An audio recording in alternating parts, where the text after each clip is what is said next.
సింగరేణి గనుల వేలంపై BRS working president KTR నిప్పులు చెరికారు. సింగరేణిని ప్రైవేటీకరించేందుకు కేంద్రం తెలంగాణ బొగ్గు గనులను వేలం వేసిందని మండిపడ్డారు. సింగరేణి ప్రాంతానికి చెందిన మాజీ ఎమ్మెల్యేలు, నాయకులు, పార్టీ సీనియర్ నేతలు, బొగ్గు గని కార్మిక సంఘం నాయకులతో కేటీఆర్ తెలంగాణ భవన్లో సమావేశమయ్యారు. కేంద్రం, రాష్ట్ర ప్రభుత్వాలు ఏకమై లాభసాటిగా ఉన్న సింగరేణిని నష్టాల్లోకి నెట్టే కుట్ర చేస్తున్నాయని కేటీఆర్ ఆరోపించారు. కేంద్రంతో రాష్ట్ర ముఖ్యమంత్రి కుమ్మక్కయ్యి బీజేపీకి అనుకూలంగా వ్యవహరిస్తున్నారని విమర్శించారు. లాభసాటిగా ఉన్న సింగరేణికి బొగ్గు గనులు కేటాయించకుండా నష్టాల్లోకి నెట్టే ప్రయత్నం చేస్తున్నారని కేటీఆర్ ఫైర్ అయ్యారు.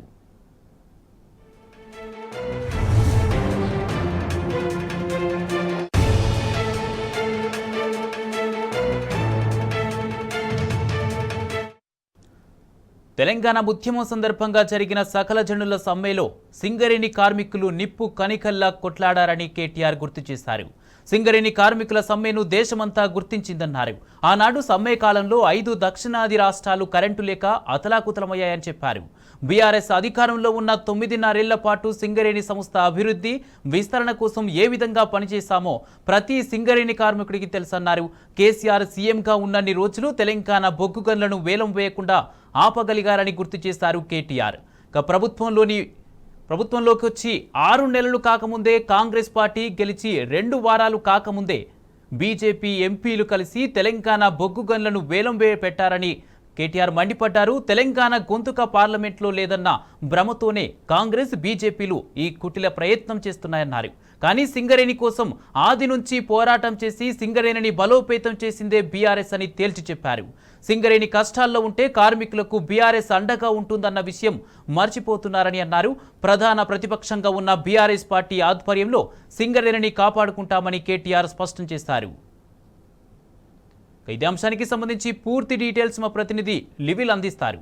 లివిల్, వాళ్ళ సింగరేణి ప్రైవేటీకరణ కావచ్చు, వాళ్ళ సింగరేణికి సంబంధించిన సావన్పల్లి బొగ్గు గని బ్లాక్ ను వేలం వేయడాన్ని నిరసిస్తూ ఇప్పటికే సింగరేణి వ్యాప్తంగా కూడా పెద్ద ఎత్తున కార్మిక సంఘాలు నిరసన వ్యక్తం చేస్తున్నాయి. ఈ నేపథ్యంలోనే కార్మిక సంఘాలతో బీఆర్ఎస్ వర్కింగ్ ప్రెసిడెంట్ కేటీఆర్ ఇవాళ ప్రత్యేకంగా భేటీ అయ్యారు. సింగరేణికి సంబంధించిన ఆ ప్రాంతానికి సంబంధించిన నియోజకవర్గాల మాజీ ఎమ్మెల్యేలు, ప్రజాప్రతినిధులతో అందరితో ఇవాళ భేటీ అయ్యారు.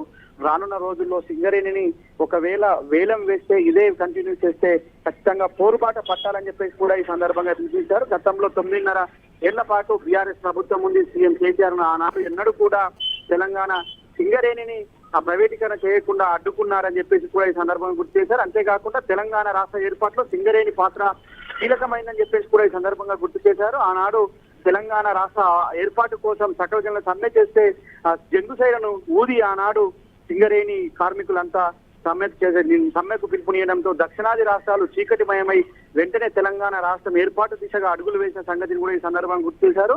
అయితే ఇవాళ ఏదైతే కేంద్రంలో వచ్చిన బీజేపీ ప్రభుత్వం 2 వారాలు కాకముందే, ఇటు కాంగ్రెస్, రాష్ట్రంలో ఉన్న కాంగ్రెస్ ప్రభుత్వం 6 నెలలు గడవక ముందే సింగరేణిని ప్రైవేటీకరణ చేసే కుట్రకు పూనుకున్నాయని చెప్పేసి కూడా ఈ సందర్భంగా గుర్తు చేశారు. నాటి నుంచి అయినా నేటి వరకు ఎప్పుడైనా ఇవాళ సింగరేణికి అండగా ఉండేది బీఆర్ఎస్ పార్టీ, బీఆర్ఎస్ శ్రేణులే అని చెప్పేసి కూడా ఈ సందర్భంగా గుర్తు చేశారు. ఇవాళ సింగరేణికి సంబంధించి ఒక కార్యాచరణ రూపొందించాలని చెప్పేసి కూడా కార్మిక సంఘాలు చెప్పిన నేపథ్యంలో రానున్న రోజుల్లో సింగరేణిని కాపాడుకునేందుకు నడుం బిగించాలని చెప్పేసి కూడా ఈ సందర్భంగా చెప్పారు. దానికి అనుగుణంగానే బీఆర్ఎస్ వర్కింగ్ ప్రెసిడెంట్ కేటీఆర్ ఆధ్వర్యంలో ఇవాళ సమావేశం జరిగింది. బీఆర్ఎస్ ఏదైతే తెలంగాణ బొగ్గు గని కార్మికుల సంఘం కూడా ఇందులో పార్టిసిపేట్ చేసింది. వారంతా కూడా మీడియా సమావేశం ఏర్పాటు చేశారు.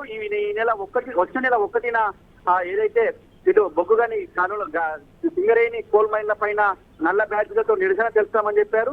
అంతేకాకుండా 3వ తేదీన కూడా నిరసన తెలిపి జీఎం ఆఫీసుల ముందు రిప్రజెంటేషన్ ఇస్తామని చెప్పారు. 6వ తేదీన పెద్ద ఎత్తున కేంద్ర రాష్ట్ర ప్రభుత్వాల దృష్టికోణంలో దగ్ధం చేస్తామని చెప్పారు. అంతేకాకుండా 9వ తేదీన పెద్ద ఎత్తున దీనికి సంబంధించి కూడా నిరసనలు చెప్తామని చెప్పేసి హైదరాబాద్ వేదిక కూడా నిరసనలు తెలపాల్సిన అవసరం ఉందని చెప్పారు. ఖచ్చితంగా అసెంబ్లీలో కాంగ్రెస్ ప్రభుత్వం, రాష్ట్రంలో ఉన్న కాంగ్రెస్ ప్రభుత్వం ఒక తీర్మానం చేసి సింగరేణిని మేము ఎట్టి పరిస్థితుల్లో ప్రైవేటీకరించబోము, వేలానికి అంగీకరించబోమని చెప్పేదాకా కూడా తీర్మానం చేసేదాకా కూడా మేము పోరాటం చేస్తామని చెప్పారు. 9వ తేదీన వచ్చే నెల 9వ తేదీన గోదావరిలో పెద్ద ఎత్తున ఏదైతే నిరసన కార్యక్రమాలకు పిలుపునిచ్చారు. నిరసన కార్యక్రమంలో భాగంగా బీఆర్ఎస్ వర్కింగ్ ప్రెసిడెంట్ కేటీఆర్ సైతం హాజరవుతారని చెప్పేసి ఇప్పటికే చెప్పారు.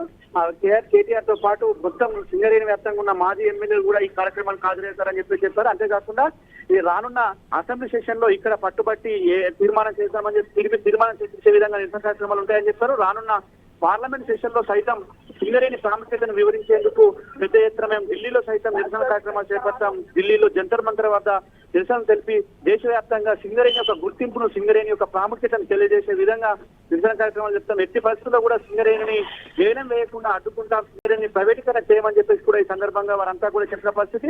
ఖచ్చితంగా ఇప్పటికే గతంలో బీఆర్ఎస్ పార్టీ 9.5 ఏళ్లలో ఎన్నడూ కూడా సింగరేణిని ఈ విధంగా ప్రైవేటీకరించబోమని చెప్పింది. ఒకవేళ ప్రైవేట్ వ్యక్తులకు ఇస్తే మేము ఆనాడున్న రాష్ట్ర ప్రభుత్వం బీఆర్ఎస్ పార్టీ అడ్డుకున్నదని చెప్పేసి కూడా ఈ సందర్భంగా గుర్తు చేసింది. ఖచ్చితంగా ఇవాళ సింగరేణికి అండాదండ అంతా బీఆర్ఎస్ పార్టీ అని చెప్పేసి మరోసారి కూడా కార్మిక సంఘం అని చెప్పింది. ఖచ్చితంగా వర్కింగ్ ప్రెసిడెంట్ కేటీఆర్ ఆధ్వర్యంలో నిరసనకు పెద్ద ఎత్తున పిలుపునిస్తామని చెప్పారు. ఎట్టి పరిస్థితుల్లో కూడా బొగ్గు గనుల వేలాన్ని మేము ఒప్పుకోమని చెప్పారు. ఒకవేళ వేలం వేస్తే మా సింగరేణి సంస్థకే అప్పచెప్పాలని కూడా ఈ సందర్భంగా వారు చెప్పారు. సింగరేణి తెలంగాణ ఇండియా వైజ్ గా ఉన్న కోల్ మైన్లలో బెస్ట్ కోల్ మైన్ గా ఇప్పటికే అనేక రకాలుగా పేరు పొందిందని అట్లాంటి పేరుగాంచిన సింగరేణిని ప్రైవేట్ పరం చేస్తే ఊరుకోబోమని గల ఉద్యోగుల భవిష్యత్తు ఏందని చెప్పేసి కూడా ఉద్యోగులంతా ఇబ్బంది పడుతున్నారు. కార్మిక లోకమంతా ఆందోళన చెందుతున్న పరిస్థితి. ఈ తరుణంలో కేంద్ర రాష్ట్ర ప్రభుత్వాలు కుట్రకు పూని ఈ విధంగా పూనుకోవడం కరెక్ట్ కాదని చెప్పేసి కూడా కార్మిక సంఘాలు చెప్పాయి. రానున్న రోజుల్లో మరింత ఉధృతం చేస్తాం. ఈ 1, 3, 6, 9 డేట్లలో పెద్ద ఎత్తున నిరసన కార్యక్రమాలు ఉంటాయి. తర్వాత అసెంబ్లీ ముట్టడి ఉంటాయి. తర్వాత పార్లమెంట్ లో సైతం గొంతుక వినిపించేలా మేము అందరి ఎంపీలను కలుస్తాం. పార్లమెంట్ లో సైతం దీనిపై చర్చించే విధంగా మేము పెద్ద ఎత్తున పోరాటం చేస్తామని చెప్పిన అవసరమైతే జంతర్ మంతర్ దగ్గర కూడా ధర్నాకు దిగుతామని చెప్పేసి సింగరేణి కార్మిక సంఘాలు చెప్పాయి. ఈ 1వ తేదీన కావచ్చు, ఇటు 3వ తేదీన కావచ్చు, 6వ తేదీన కావచ్చు నిరసన కార్యక్రమం. 9న పెద్ద ఎత్తున గోదావరి కాయంలో నిరసన కార్యక్రమం దానికి బీఆర్ఎస్ వర్కింగ్ ప్రెసిడెంట్ కేటీఆర్ తో పాటు పలువురు మాజీ ఎమ్మెల్యేలు సైతం హాజరవుతారని చెప్పేసి సింగరేణి బొగ్గు గని కార్మిక సంఘం చెప్పింది. కుమార్. Right, thank you లివిల్.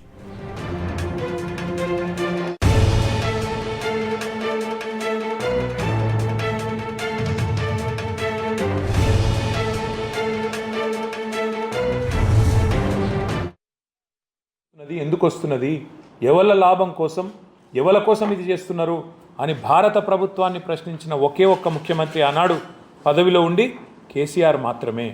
గుర్తుమంత్రి అన్న మాట్లాడిండా, దయచేసి మీరు గుర్తు తెచ్చుకోవాలని చెప్పి కూడా నేను కోరుతా ఉన్నాను. ఇంకొక మాట కూడా నేను మీకు విజ్ఞప్తి చేస్తా ఉన్నాను. మనం వద్దంటే కూడా 2 కోల్ బ్లాక్లు మనకు చెప్పకుండా వాళ్ళు వేలం వేసింది. కానీ తట్టెడు మట్టి కూడా కేసీఆర్ ఉన్న నల్ల అక్కడ తీయనీయలే. తట్టెడు మట్టి కూడా తీయనీయలే, ఉల్టా బెదిరించినాం.